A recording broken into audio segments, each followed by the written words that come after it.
Je vous salue, honneur, respect. J'espère que vous êtes vraiment bien assis pour ce petit moment de réflexion. Pour moi, il est quasiment un devoir, une responsabilité morale et historique de discuter de choses, de situations, de faits qui nous interpellent et qui sont similaires entre les peuples qui vivent sur le continent Alkebulan et ceux qui vivent dans les diasporas. Les Kenyans, les mercenaires kenyans, les robots, parce que c'est le cas de le dire. Malheureusement, je ne veux pas vexer mes amis militaires parce que j'en connais beaucoup. Malheureusement, vous êtes justement des robots. Parce qu'on vous ordonne d'aller quelque part, on vous ordonne de faire certaines choses. La majorité d'entre vous va tout simplement la exécuter sans trop poser de questions. Alors, c'est le cas des Kenyans qui ont leurs propres problèmes à la maison, mais qui, sous ordre des colons, des grands seigneurs colons, et on les connaît, qui se mettent ensemble sous prétexte d'avoir une unité, une fraternité humaine, de créer les Nations Unies et qui ont été pris d'assaut par un groupe de personnes qui se disent être le nombril du monde, être la conscience du monde. Et donc ces gens s'arrogent le droit d'imposer leur volonté à qui décide de les accepter.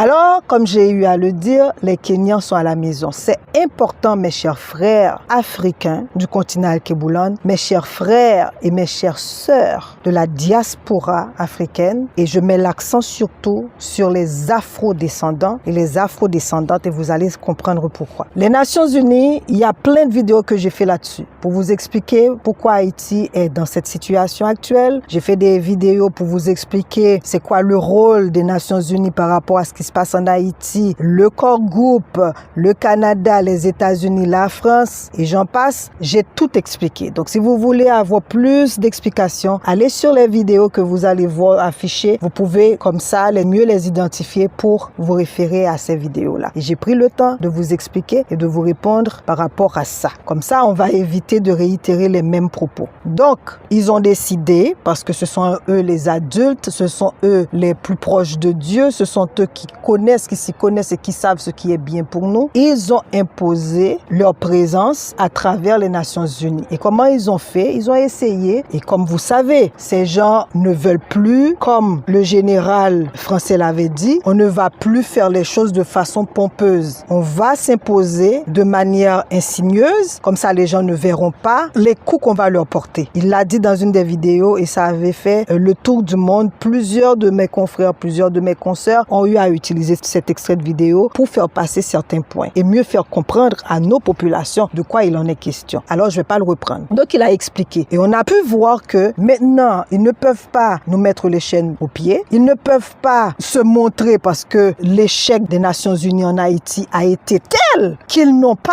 ce courage. Tout simplement, à un moment donné, ils se disent, on ne peut pas avoir autant d'audace et montrer une nouvelle fois notre échec. Parce qu'il y a l'image du bon, extraordinaire, homme de science, homme de... Je sais pas. Il faut garder cette image-là. Pour mieux la faire, alors on va aller chercher des nègres de maison. C'est le cas de le dire. C'est ce que Ruto a fait du Kenya. Donc, on va chercher ce Ruto-là qui, lui, va accepter de faire la sale besogne pour nous. Ce sale besogne, il va le faire comme on a pu le faire avec les Noirs durant l'esclavage sur la plantation. On va aller chercher ces commandeurs, c'est comme ça qu'on les appelle, ces commandeurs qui vont les fouetter et à travers ces personnes-là, ils vont aussi se détester. Ils ont bien pensé, ils ont bien calculé leurs choses. Mais est-ce que l'univers, est-ce que le nègre, est-ce que la négresse, est-ce que le nègre, comme c'est mentionné dans notre constitution de 1805, va accepter qu'on l'utilise tout le temps, à chaque fois, de la même manière contre ses propres frères et sœurs?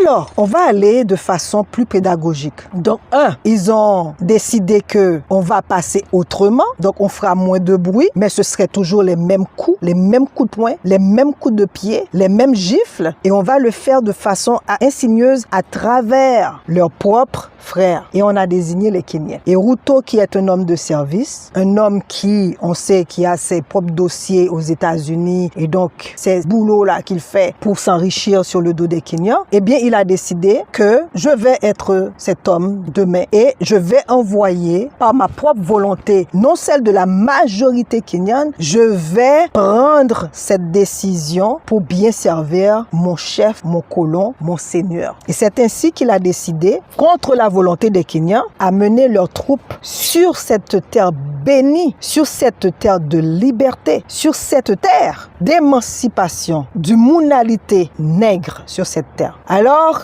Jim India, qui est un frère kenyan, a envoyé une lettre ouverte adressée au peuple haïtien. Dans cette lettre, parce que c'est une lettre qui est rédigée en anglais, donc je ne vais pas vous lire et vous, comme vous pouvez le constater, elle est longue, 5 pages. Donc je vais tout simplement faire un bref résumé de ce que ce frère a mentionné dans cette lettre. Tout d'abord, il s'est excusé du fait que malgré la proximité culturelle et historique que nous partageons, Ruto a décidé de par lui-même d'envoyer, et malgré l'opposition kenyane, de la majorité kenyane, a décidé d'envoyer sa troupe en Haïti. Il s'est excusé, il a quand même démontré à travers des faits historiques la fraternité qui existe entre les deux peuples. Il a expliqué aussi que le peuple kenyan ne s'est pas laissé aller par cette décision-là. Ils ont tout fait pour contester dans les hautes cours cette décision unilatérale de Ruto avec ses maîtres. Ils ont expliqué que Haïti reste et demeure un pays frère et que les Kenyans vont continuer de faire de leur part de ce qu'ils sont capables de faire pour continuer cette fraternité-là à travers tout ce qu'on peut imaginer d'unité, de fraternité, ainsi de suite. Donc vous pouvez imaginer le reste. Il a expliqué que le Kenya a hérité d'une histoire de violence parce que, comme vous savez, colonisé par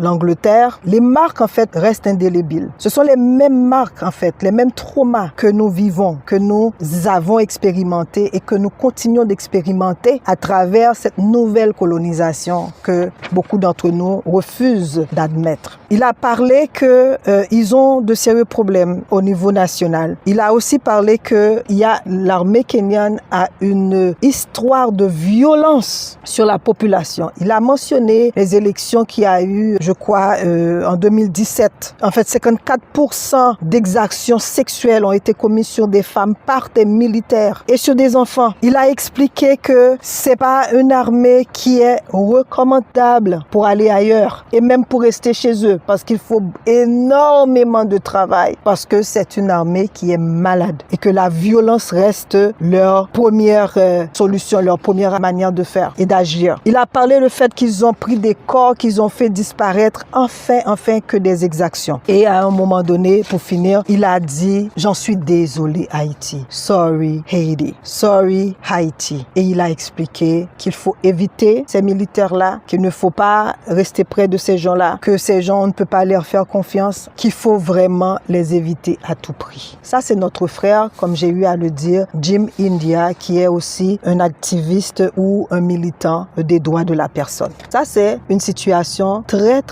préoccupante à laquelle tous nos frères africains à travers le monde, toutes nos sœurs africaines à travers le monde devraient être là avec nous en solidarité comme on l'a toujours fait à travers le monde pour nous supporter et s'assurer par leur manière et les limites qu'ils ont à pousser pour que ces troupes s'en aillent le plus rapidement possible du sol haïtien. Au-delà de cette lettre qui est une lettre des frères parce que c'est important, je voulais mentionner cette lettre-là parce que beaucoup d'Haïtiens qui ne comprennent pas la situation, qui pensent que c'est tous les Kenyans qui ont été supporters de leur président, qui ont été en fait de connivence avec leurs autorités, ont voulu avoir ces mercenaires sur le sol haïtien. Comme vous avez constaté, ce n'est pas le cas et je vous l'ai dit à maintes reprises, beaucoup d'entre eux ont pris les moyens légaux et nécessaires pour simplement défaire cette décision, ce qui ne fut pas possible. Alors, Ils sont là, on n'y peut rien, ils sont là maintenant. C'est maintenant comment la population haïtienne va se démêler avec ces gens-là. Et ce n'est pas ça seulement. Il faut se dire qu'il y a cette force kenyane qui est en Haïti, mais il y a toujours eu, de façon sporadique, et ces derniers mois, il y a eu une accélération des militaires états-uniens sur le sol haïtien. Plusieurs paysans, plusieurs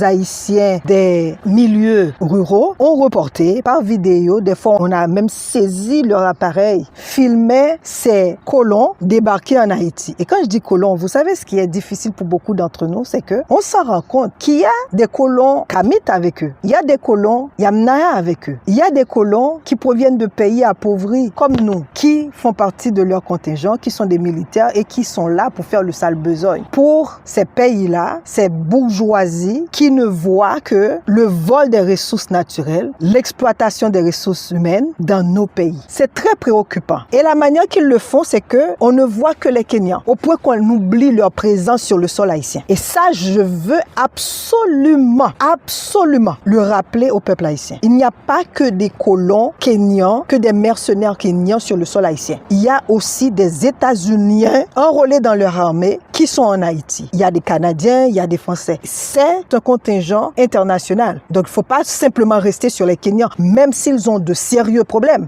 Parce qu'actuellement, le peuple kenyan s'est mis debout. Et on a vu les dernières images, comment ce peuple se fait mater, martyriser par leur police, par leur corps de police, par leurs militaires. On le voit. Alors, ça veut dire qu'on doit se mettre ensemble, qu'on doit, comme je dis bien en créole, maconner notre énergie. Parce qu'il faut à un certain moment qu'on se dise, tout ce changement doit se faire à travers la résistance, le militantisme de tous les peuples opprimés à travers cette planète. Alors, il y a l'accord qui est sorti. Et donc, l'accord relatif aux protections de statut de la mission multinationale d'appui à la sécurité et qui a pour acronyme le MMAS en Haïti. Cet accord, vous pouvez imaginer, ça c'est l'accord extraordinaire, tout doit être respecté en fonction du statut de la mission. Un pays qui n'a pas de réelle autorité, et cette autorité, pendant que les Kenyans arrivaient, étaient en voyage là avec leur maître. Ils étaient trop contents de voyager avec leur maître, d'avoir tout gratuitement sur le dos et le martyre de leur population. Donc c'est pour ça que à l'aéroport, il n'y avait pas de protocole réellement.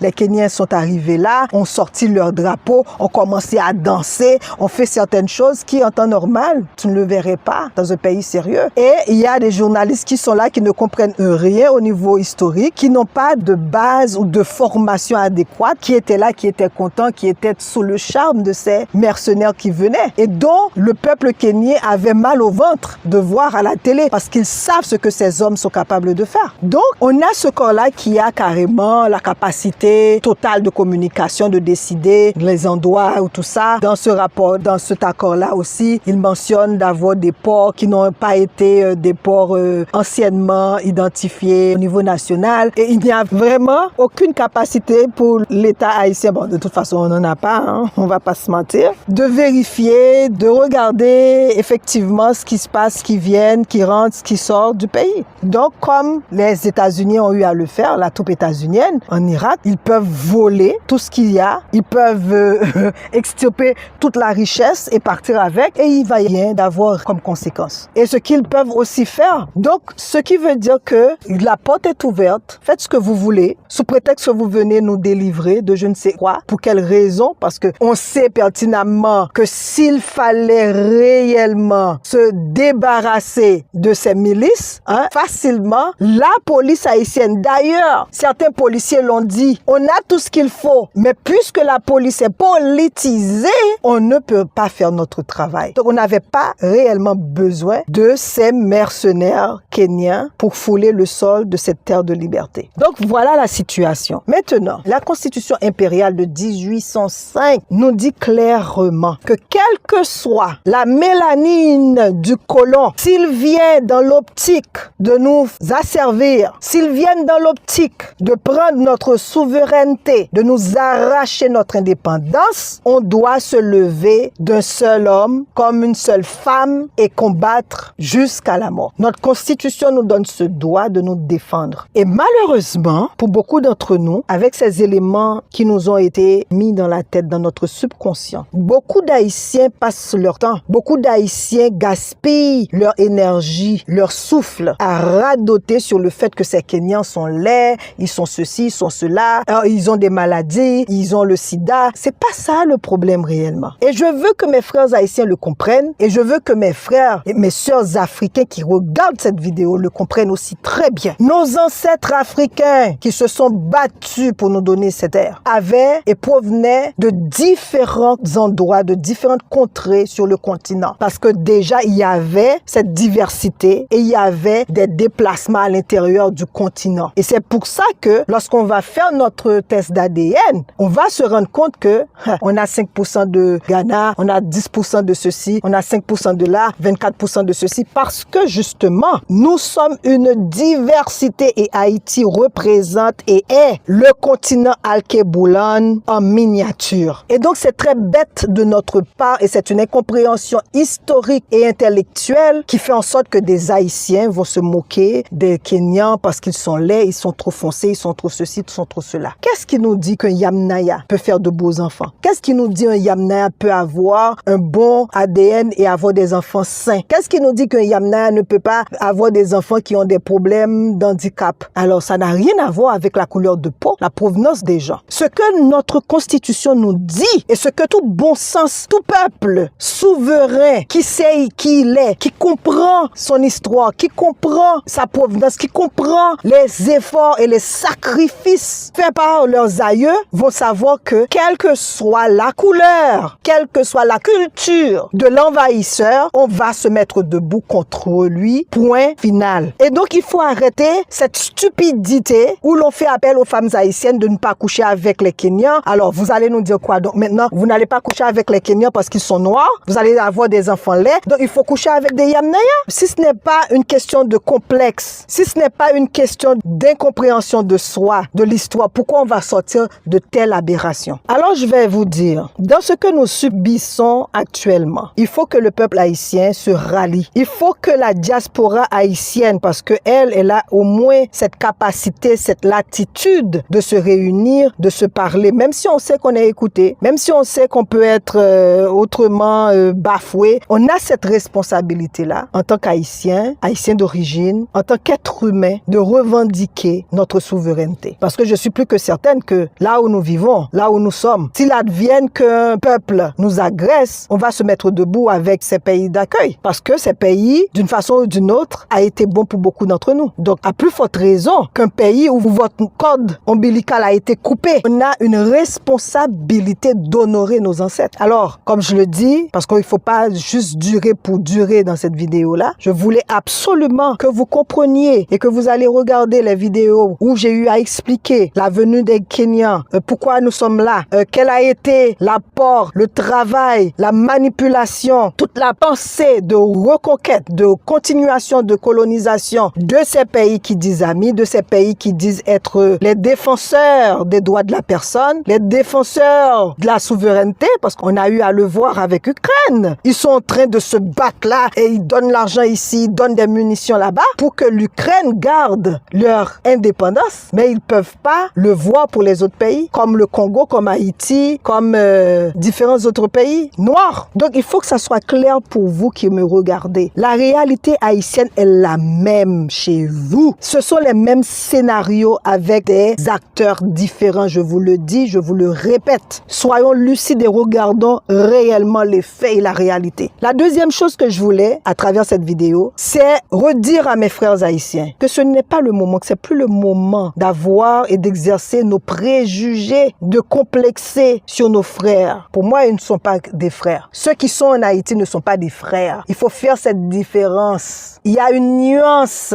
importante à faire. Ceux qui sont là ne sont pas des frères parce qu'ils ont accepté l'inacceptable. Ils ont accepté de venir sur une terre aussi bénie qu'Haïti, parce qu'une terre qui a pris naissance dans ces conditions difficiles et qui a remis la pendule à l'heure, c'est une terre bénie. Ils ont accepté de venir fouler cette terre de liberté. Et Ruto, je vais te dire très sincèrement, le travail que tu fais, le sale boulot de nègre de maison que tu fais là, tu vas le payer cher, crois-moi. Parce que l'univers et les ancêtres ne vont pas accepter de voir ça. Tu nous as ramenés à un état.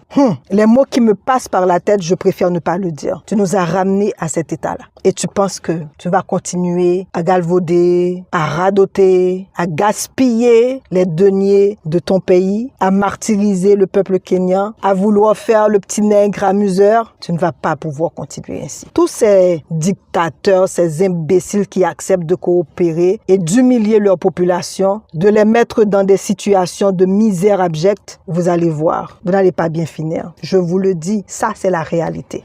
Donc il fallait que je passe ce message-là. Et pour finir, donc je vais réitérer et ramener le peuple haïtien à son bon sens. Ce n'est plus et ce n'est pas une question de couleur. En ce qui concerne ceux qui foulent ce sol, tout individu, tout groupe, quelle que soit leur provenance, leur couleur de peau, leur niveau d'éducation, leur niveau de science, qui foulerait le sol haïtien pour nous remettre dans des situations d'asservissement, ne sont pas les bienvenus chez nous et nous devons les combattre correctement, naturellement. Qu'ils soient des extraterrestres, s'ils viennent chez nous avec cette idée-là, cette philosophie, cette approche de nous asservir, nous devons collectivement nous mettre debout pour défendre les intérêts de la patrie haïtienne. Aussi simple que ça. Alors je vais pas en dire plus parce que je crois avoir fait le tour. Je pense que maintenant, l'heure est à la fraternité humaine. L'heure est à l'intégrité. L'heure est à l'amour humain. Je sais ce que je dis et je sais que vous avez compris. Et pour le reste, on se mettra debout. On continuera de nous mettre debout jusqu'à la fin. Parce que la dignité, la justice, l'équité, c'est ce que nos ancêtres nous ont légué. Et on a un devoir de les maintenir pour le bien-être de nous tous et toutes. Alors sur ce, bonne réflexion. J'attends vos commentaires, c'est important. Commentez cette vidéo. Dites-moi ce que vous en pensez de cette venue des mercenaires kenyans, de ce que nous pouvons faire ensemble pour dire à cette communauté, entre guillemets, internationale, que le travail qu'ils continuent de faire là, on les a bien compris et qu'on va rester debout contre eux. Et que les peuples Yamnaya, qui comprennent très bien le comportement colonial de leurs autorités, qu'ils prennent les mesures nécessaires pour les contrer. Et là, on verra réellement ce qu'est la fraternité humaine, l'universalisme